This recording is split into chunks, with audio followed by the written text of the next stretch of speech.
48 ঘন্টার মধ্যে আওয়ামী লীগ নিষিদ্ধ না করলে ঢাকা অবরোধের ঘোষণা। আওয়ামী লীগ নিষিদ্ধের ব্যাপারে সিদ্ধান্ত নিতে আগামী 48 ঘন্টার সময় বেঁধে দিয়েছে জুলাই গণ অভ্যুত্থানে আহতদের সংগঠন ওয়ারিয়র্স অফ জুলাই। এ সময়ের মধ্যে সিদ্ধান্ত না আসলে সারা দেশ থেকে ঢাকা অবরোধ করার ঘোষণা দিয়েছে তারা।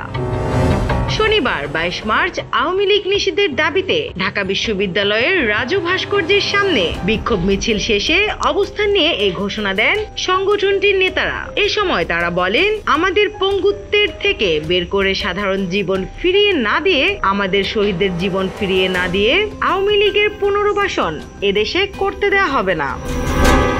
রাজনৈতিক দলগুলোকে সতর্ক করে এ সময় তারা বলেন, সতর্ক হয়ে যান, নইলে আরেকটি জুলাই দেখতে হবে।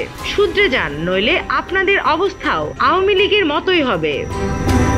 তারা আরো বলেন, আমরা বুলেটের সামনে দাঁড়িয়ে আন্দোলন করেছি, আমাদের ভয় দেখাবেন না। খুনি হাসিনার বিচার না হওয়া পর্যন্ত আমরা রাজপথ ছাড়ব না। জুলাই আন্দোলন কেবল নির্বাচনের জন্য হয়নি, মানুষের বাক স্বাধীনতা এবং সমতা, সাম্য ও মানবিক মর্যাদা প্রতিষ্ঠার জন্য হয়েছে, যা বাংলাদেশ স্বাধীনতার এত বছরেও পায়নি। পরে বিক্ষোভ মিছিল নিয়ে শহীদ মিনারে অবস্থান নেন জুলাই যোদ্ধারা। নিউজ ডেস্ক, দৈনিক নতুন সময়, ঢাকা।